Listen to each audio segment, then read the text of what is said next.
In her chapter on the cherubim, Esther Hamori reflects on the Garden of Eden and the fall of humanity, and she gives a bit of a different take than most might be used to. Quote, "In a twist of expectation, God lied and the snake told the truth. God's lie has come to light. The people's eyes have been opened. Having eaten from the tree of knowledge, they now know good and evil." End quote. She then says, quote, "In a disturbingly typical abuser move, God shows them just enough care to keep the people convinced of his love, making the clothing and even dressing them himself." End quote. That's only a snapshot of a longer section in Hamori's book, but for people of faith, that will probably not resonate and even feel like an unjust take on the world God created that was quote-unquote very good, and a garden with the tree of life that Adam and Eve were permitted to eat from, though Hamori's book implies this was also forbidden, as she states the plan was always to have them die. This feels, in some sense, like the argument that the snake represented a bringer of knowledge that the gods didn't want humans to have, and therefore is the real hero. Throughout historic Luciferian and Satanist religions, this has been one interpretation, elevating the fallen angel above God,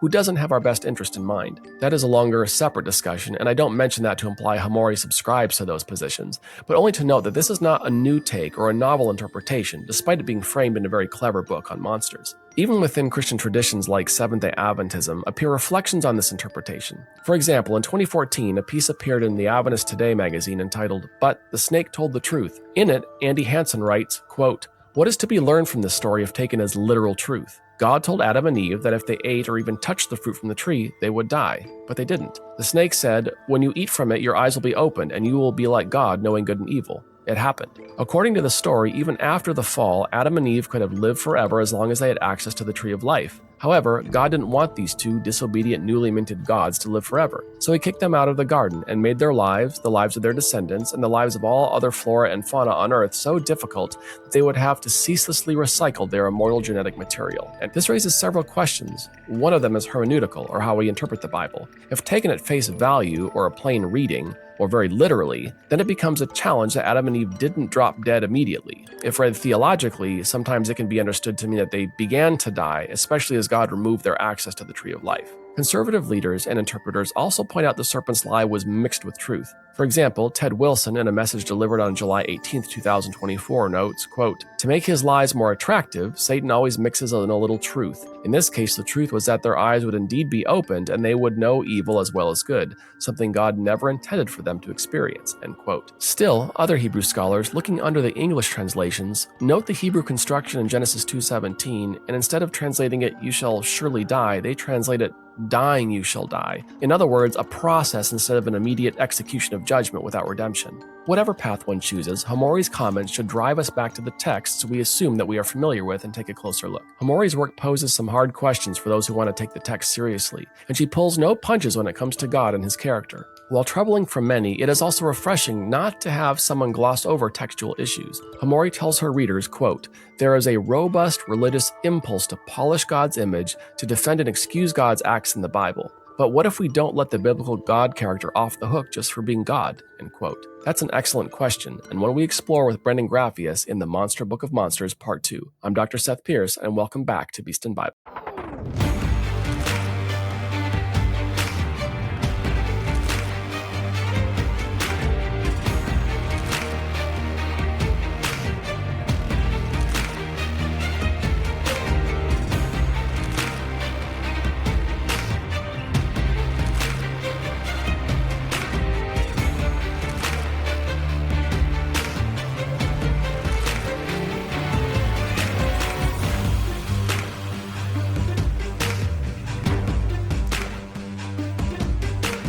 And that's really unsettling, I think, particularly for people in the West. I don't want to deviate too much from our discussion, but I know one source of angst within Christian communities, and probably outside as well, but is models of the atonement, where you've got people who, when it comes to the idea of penal substitutionary atonement, God makes a sacrifice and it's bloody and messy and it's full of legal language that's really uncomfortable. And so they'll sort of lean on, I have friends who are very much into Tim Jennings' healing model of atonement. So it's a divine physician. God doesn't kill people. He just put them to sleep, and they work to kind of soften that. And then talking to other people who, outside of a Western context, who are coming from places that are experiencing severe oppression and persecution. They're like, I don't need a buddy. I need a lawyer. I need somebody who's got a tank, to get me out of here, And so it's really interesting to see how, that idea of sentimentalizing and discomfort, where I want to make God this safe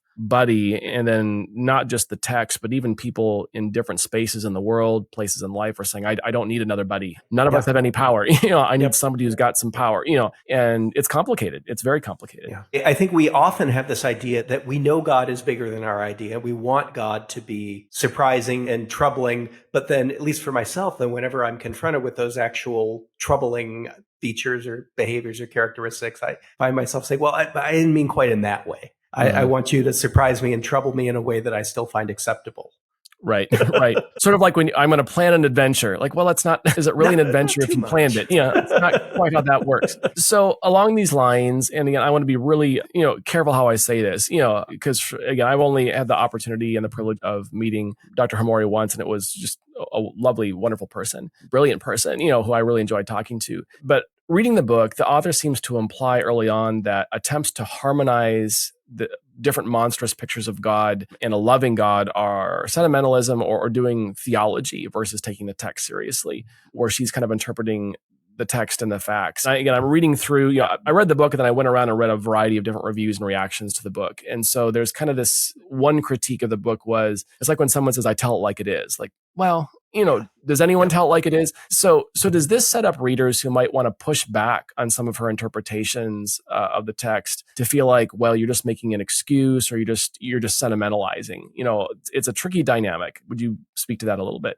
Yeah, I think I call it like I see it as a really good comparison. I do think there's a little bit of, I want to bring these texts forward and interpret them in a way that then we're going to kind of disguise that this is interpretation. She really wants to say we have to hold both of those in tension, the loving and the monstrous, and makes what I think is a really good argument that we spend so much attention on the loving that maybe let's focus on the monstrous a little bit more. I think that's really valid. But then she's really careful that we don't want to blend them too much or in ways other than a way that would keep those constituent parts still visible and present. And that in itself is, of course, a kind of theology, that we have this theology of contradiction or whatever you want to call it. Yeah. That we have to say the loving and the monstrous exist somehow together, but in parallel, that they are in the same being, but they don't touch, they don't cancel each other out. And that also is a kind of theology. It's one that to me, I think is more faithful to the biblical text than kind of smoothing over the rough edges and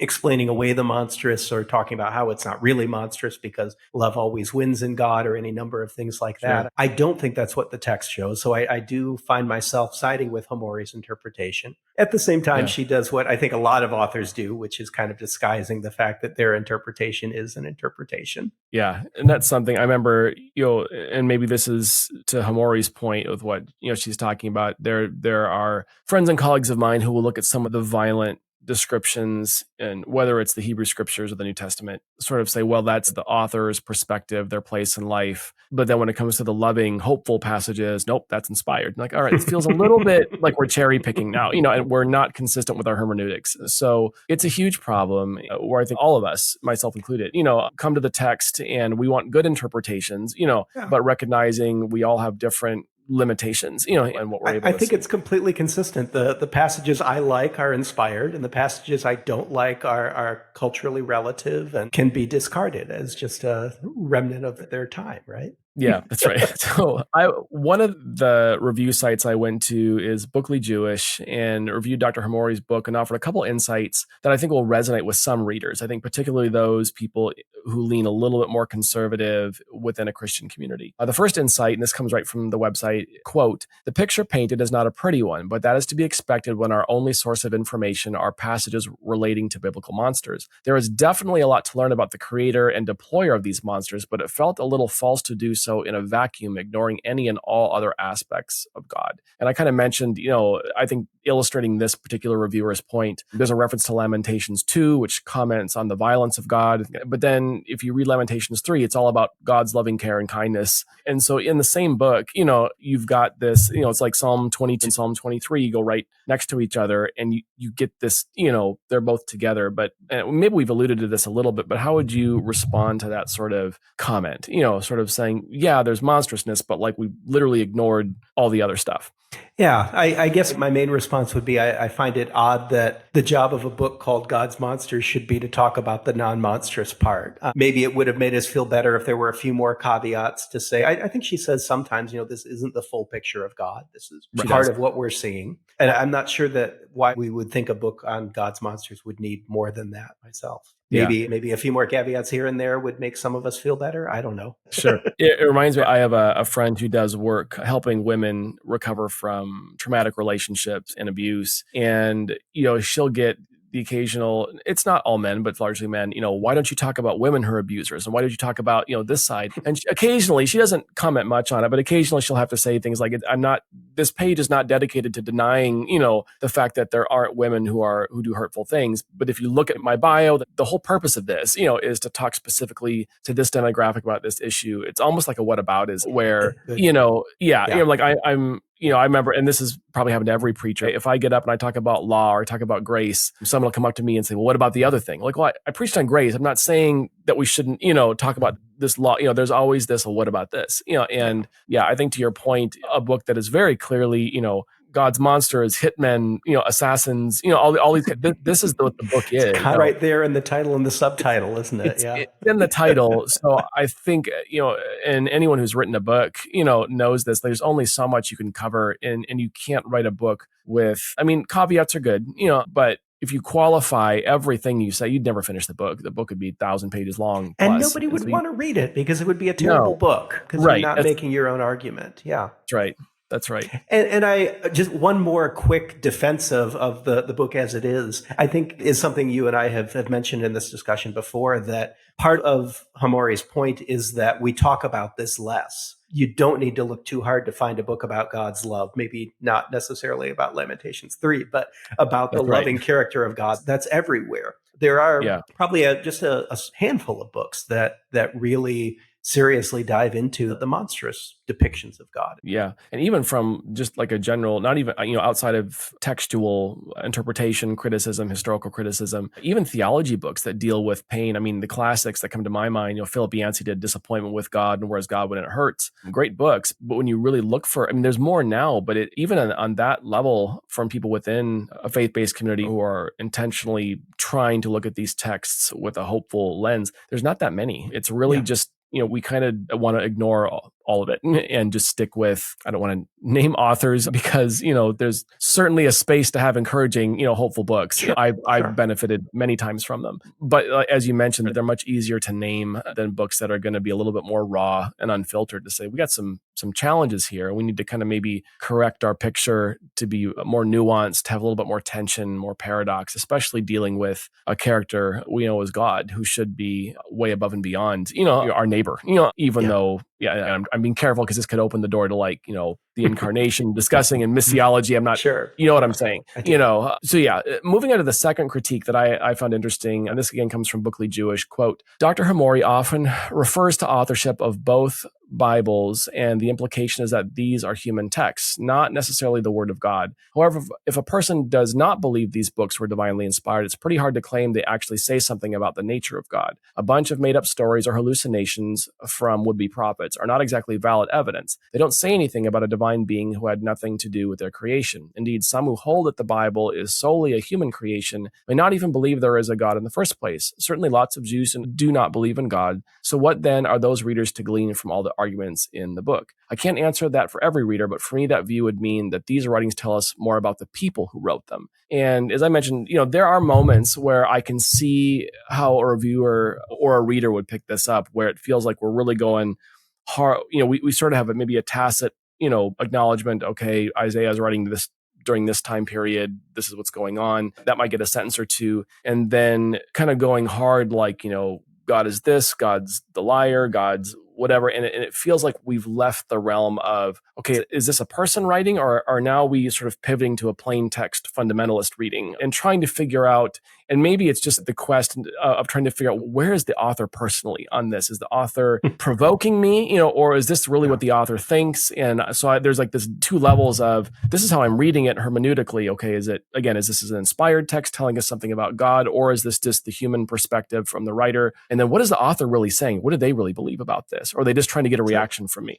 I feel like that's quite a false dichotomy to say either the word of God or a bunch of made up stories. There's a whole range of stuff that could happen in there. For me, I'm really happy to look at the text as there's some degree of inspiration. I'm not quite sure what that means, but at the very least, these are my faith ancestors trying to figure out what their experience of God tells them and how they can explain that to others and how they can put that into some kind of system that makes sense with the world. And I think when you begin to look at it as whatever the inspiration behind the text is, it is people in history trying to figure out how to explain their experiences of God. That's enormously valuable. Yeah. Inspired or not, whatever your personal take on inspiration is, I think that's really valuable. I think the critique is more not even saying that, and maybe rewording it. I think it's just trying to figure out, is Hamori coming at it from somebody who, even if it's partially inspired, and maybe if I'm reading the critique right, is it's feeling like we're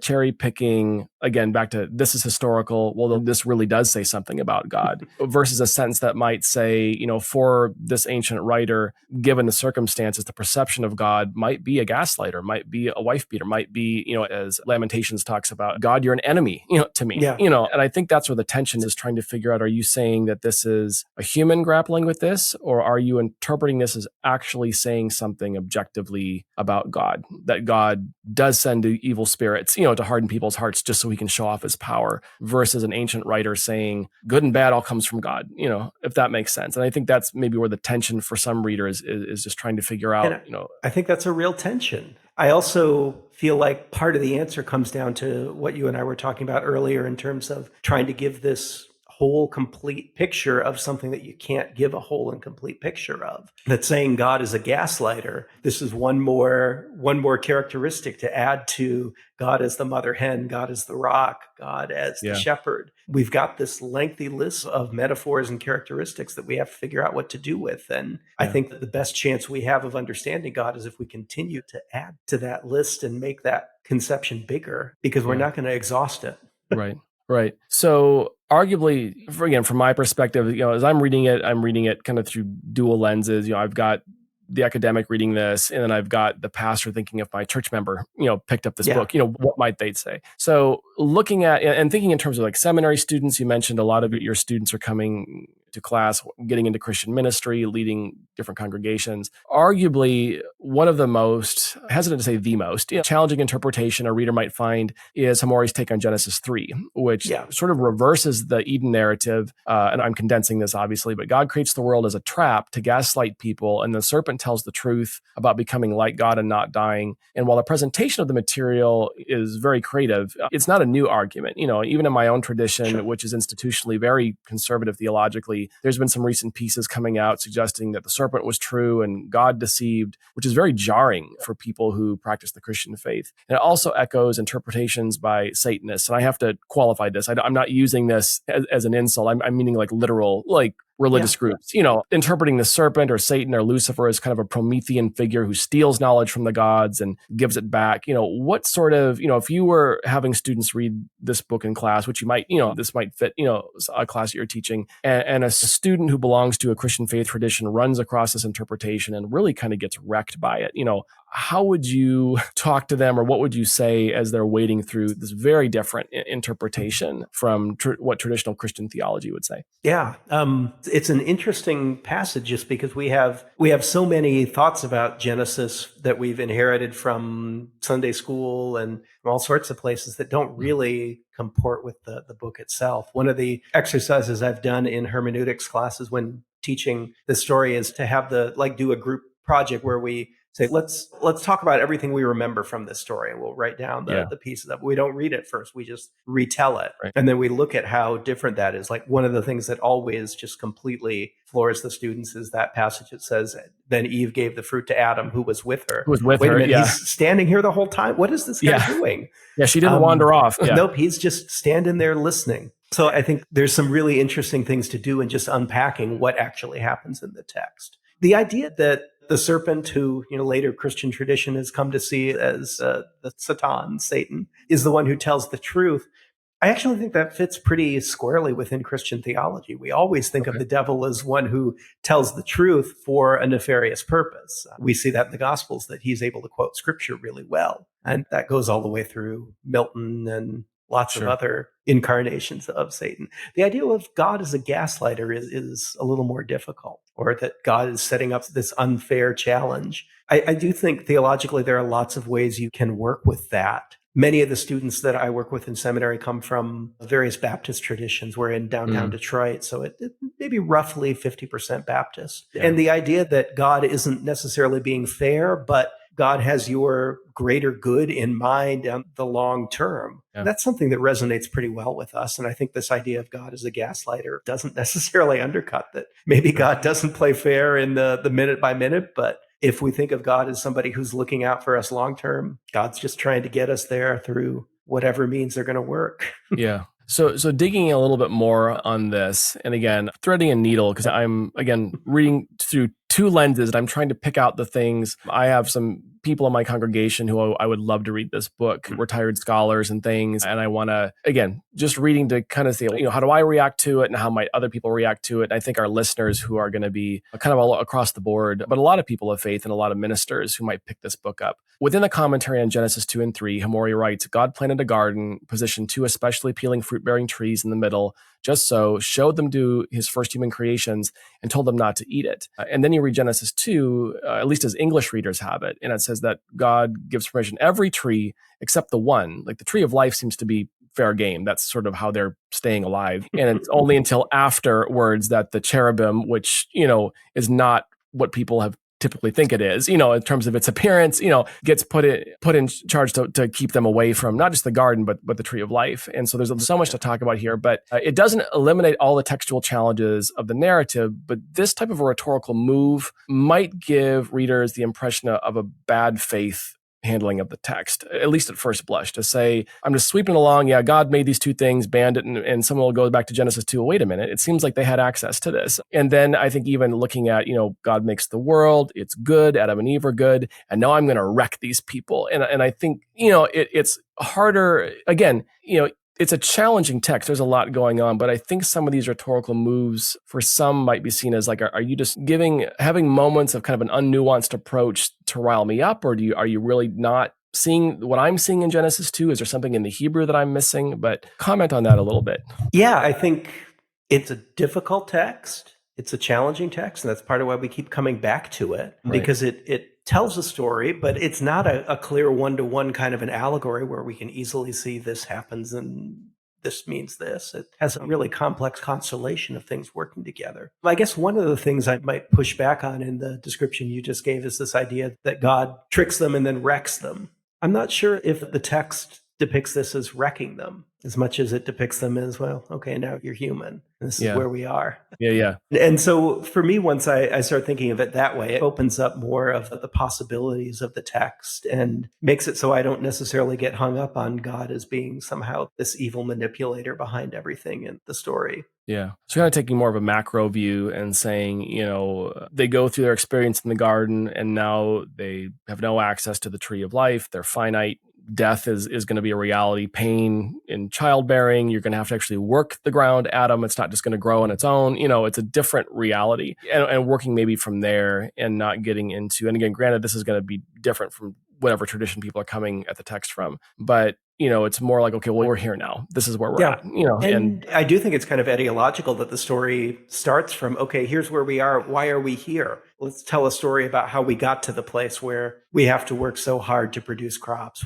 Childbirth is so difficult. We are not as close to our creator as we wish we were. Sure. Let's tell the story about how we got here. Yeah. That's what we come up with. I think it's brilliant. So moving away from the Genesis narrative, and this just caught my eye, and if my memory serves correct, you were editing a new book, and there was a chapter on Lilith, this figure of Lilith coming out. So this figure is alluded to in Isaiah 34:14, and really is dismissed by Hamori in the book in an endnote. It's just a bird. And then in some scholars note, though, that historically owls and witches and demons have this history of overlap. We have some indigenous languages, at least here in the West, that the word for witch and owl is the same word. I've had students from Africa who still talk about there are, in parts of Africa, who an owl is a bad omen.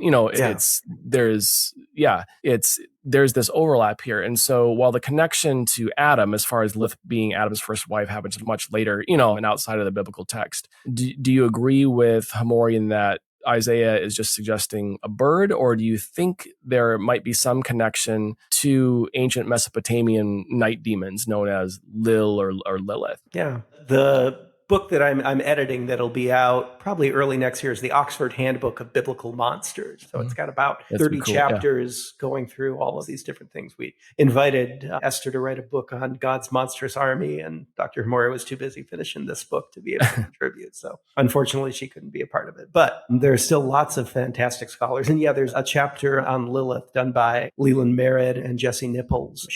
He's a biblical scholar working with horror theory, and she's a theologian working with feminist interpretations. So I think that's part of the difference of kind of my approach, the biblical text, and Dr. Hamori's, that Hamori is interested in what does this mean in Isaiah 34:14. And in the Handbook of Biblical Monsters, my co-editor John Moorhead and I really tried to give the chapter authors some encouragement to say, let's not just look at what's in the text, let's look at how it's been received. So what's the rabbinic tradition that reads this as a night demon? How do we get from Isaiah 30:14 to Sarah McLachlan's Lilith Festival in the 1990s? Things like that. How does this have a cultural afterlife beyond Isaiah 34:14? For me, the answer is it seems plausible that it's a connection to a night demon, but I really don't know. It's pretty tough to nail down most of those creatures in any of those bestiaries. Isaiah 34:14 is notoriously tough. So I like to say it's possible, and that means let's run with it and have some fun seeing how other people have interpreted and what kind of a cultural life this passage and this character has. Yeah. And I've wondered too, if it's kind of, and this is where I wanted to come back to with our discussions on pop culture and theology, if Isaiah, obviously comes in a prophecy against Edom. There's a lot of language, metaphoric, the Lord with a sword is wandering around, at least for me, I don't picture God literally having this 1,000-foot long broadsword hacking up sheep in the hill. It's using this figurative language to make a point that it's going to be real bad, if you're living here. And so to look around and say, I'm going to pick an animal that is associated maybe at that time or in other cultures with,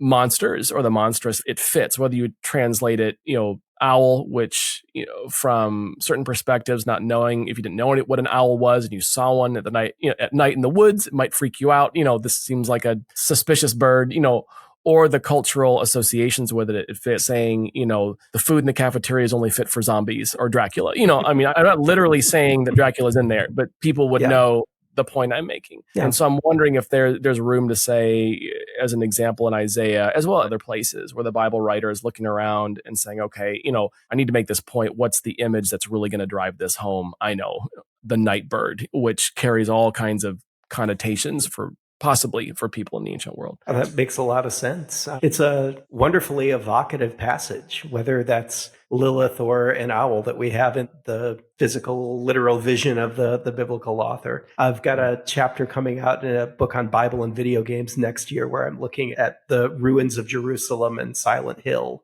the video game series. I'm talking about both of them as these places of hauntings and where we are tormented by our past and create monsters through our guilt and aren't able to forgive ourselves. Wow. Yeah. That's so cool. We need to have you back on for that because it's, we're doing some video game stuff this season, but that's an area that it's there, at least for last year, what I saw at meetings, but not as much as I maybe would like. I feel like there's so much more going on with gaming.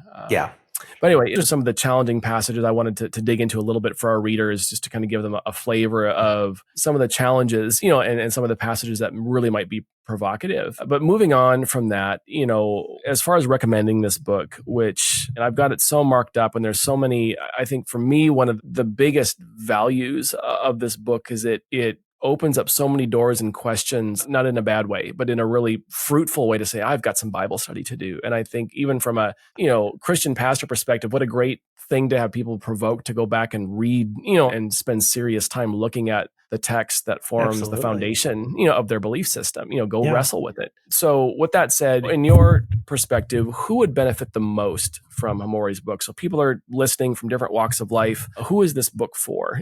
Who's really going to get the most out of it? It does a really fantastic job of hitting a number of audiences. I think that's one of the great strengths of the book, that it is a remarkable book of biblical scholarship. It is scholarly astute, it's detailed, focused, but also highly readable. For me, the people who would benefit from it most are people who have been in the church for a while and have inherited kind of a sentimentalized version of their faith, but have a sense that's incomplete and maybe not sufficient, and are looking for, what resources are there in my tradition that can really feed me a little more, can fill in the gaps of that sentimentalist tradition that I know are there, but I can't quite articulate on my own.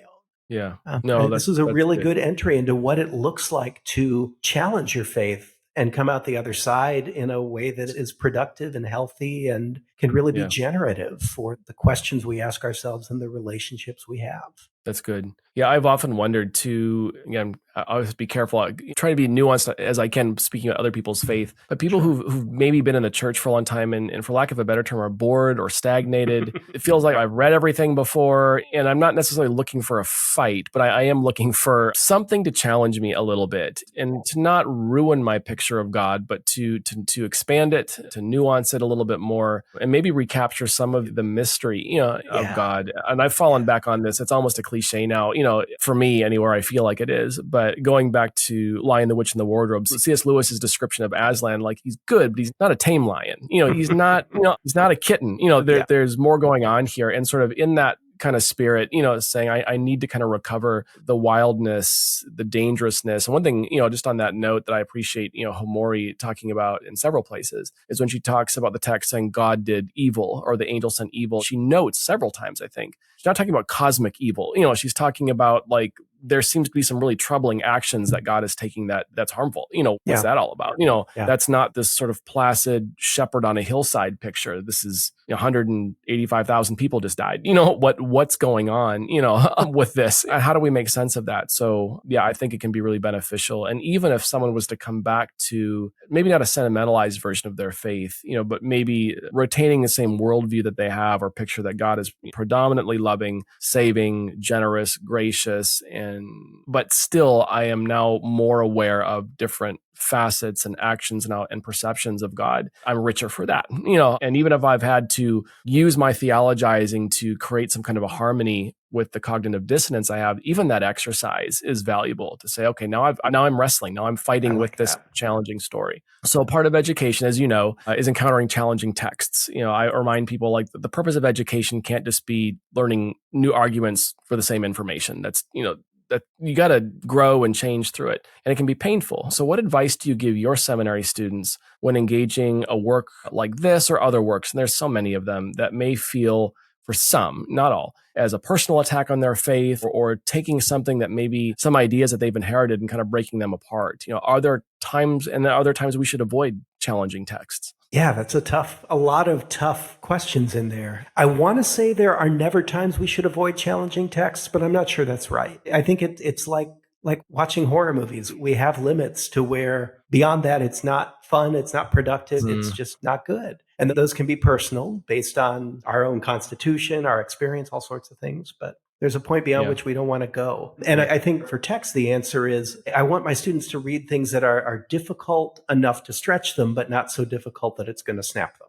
You think of the metaphor of the rubber band, that if you stretch it too far, it snaps back into place and your fingers get hurt, but it hasn't grown at all. It's still the same way that it used to be. So I can think of students I know for whom this text would be not productive. Yeah. They would just want to argue with it. They would snap back and it wouldn't be helpful. But I Yeah. think there are a lot of students who, as you say, that wrestling would be really productive. I think one of the things that I often find can help to reassure students is to remind them that in this context, we are all coming from a perspective of faith, of trying to work through this and figure these things out Right. together. And if we don't come up with the same answers, that's okay. We're all on this journey together. We're all trying to support one another. That's where it's Yeah. really helpful to keep in mind that Dr. Hamori is not Richard Dawkins. Right. 100%. Yeah. And that was kind of the first, trying to, again, sifting through reviews and getting kind of reactions. And that's sort of that knee-jerk response. Because I think, one analogy I came up with, it's funny because when I met her, just the kindest,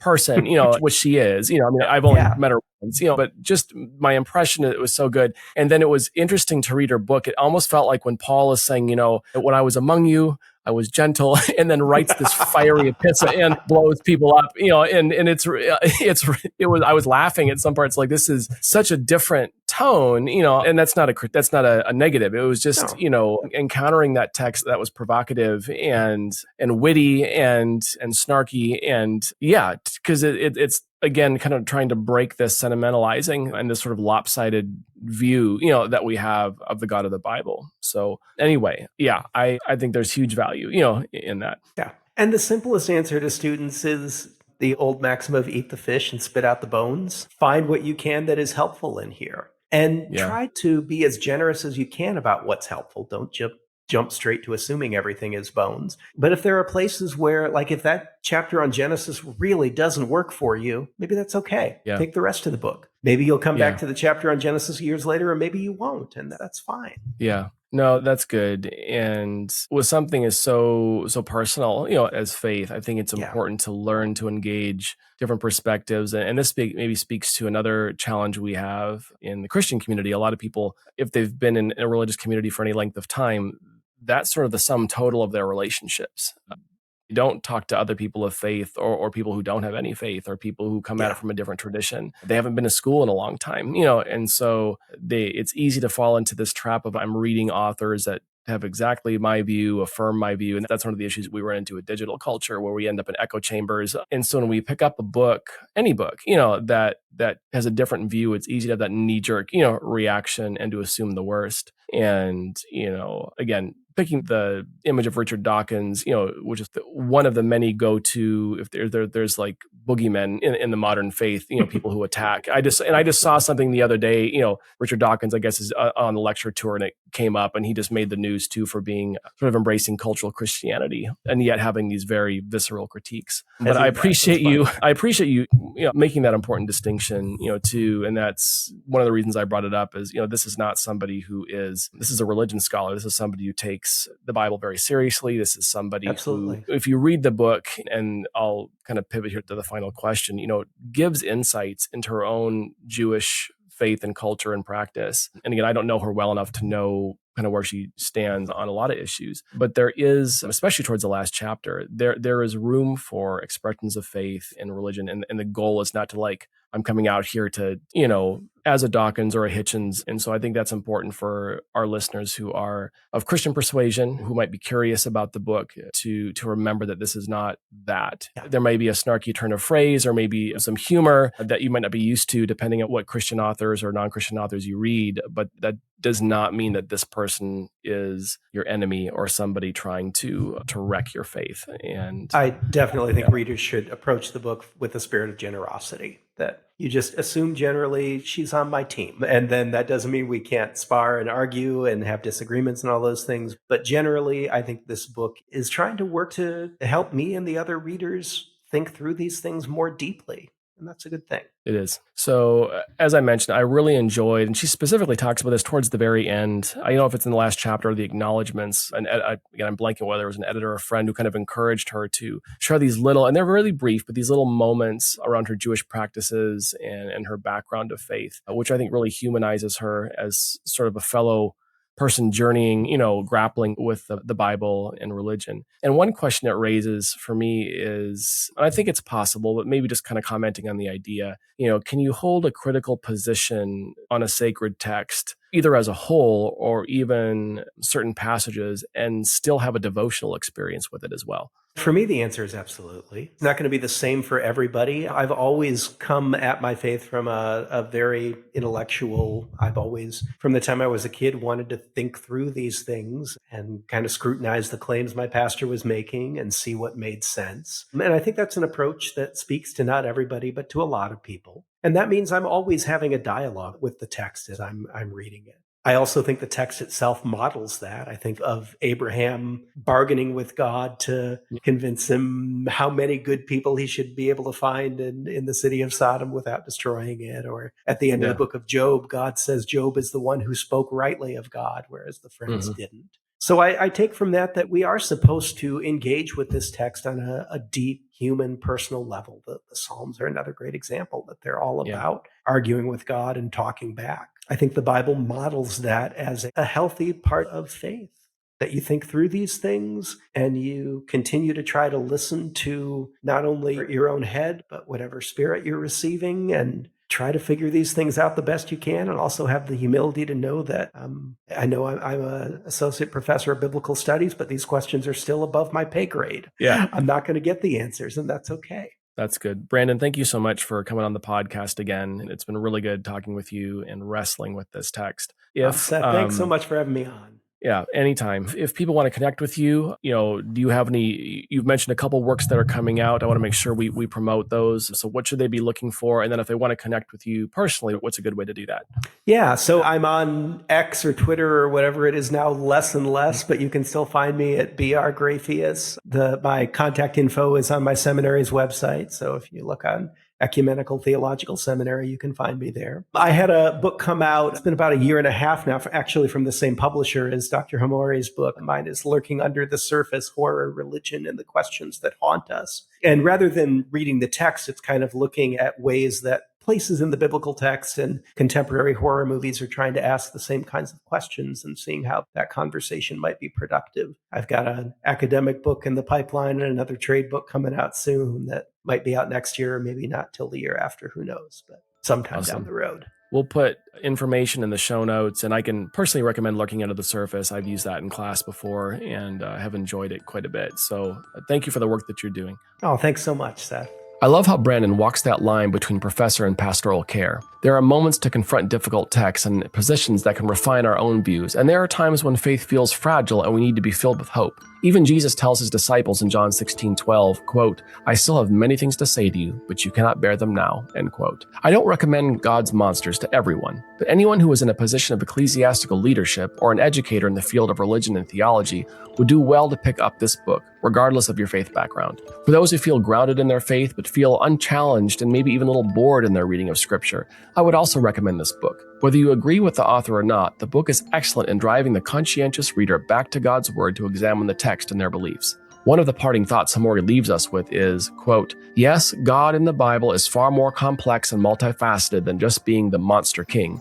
He is incredible, ineffable, glorious, and also very, very bad. The Bible is full of wonderful passages portraying the goodness of God, describing God's love, mercy, and everlasting faithfulness. Passages that uplift the weary and sustain the desolate, that bring a sense of hope and peace to the devastated. And threaded tightly throughout, inextricable in the fabric of the Bible, are the great many passages depicting God doing violent and twisted things. The passages that pull back the curtain and reveal the God monster." Thank you, Esther, for creating a book that confronts our sentimental presuppositions and calls us back to examine the texts and narratives that we thought we knew. But maybe some listeners aren't ready yet to explore these monstrous creatures or questions that seem monstrous, at least not on your own. And yet, we know that we can't ignore the troubling or violent images in the Bible, especially the ones that relate to God. For that reason, the next 2 episodes of Beast and Bible feature a guest working in the area of God's justice and the problem of evil, as well as whether Christian prayer makes any difference or if God can be trusted with the cries of our hearts. I hope you'll tune in. Thank you for listening. Beast and Bible is written, researched, produced, and hosted by Dr. Seth Pierce. Ethan Geck is our editor. Logo design and social media by Chelsea Ernina. Equipment and tech help from the dynamic duo James Gigante and Stephen Husett. Producing and project help from me, Heather Moore. Thanks for listening to Beast and Bible. Tell your friends about us, and don't forget to leave a nightlight on after dark.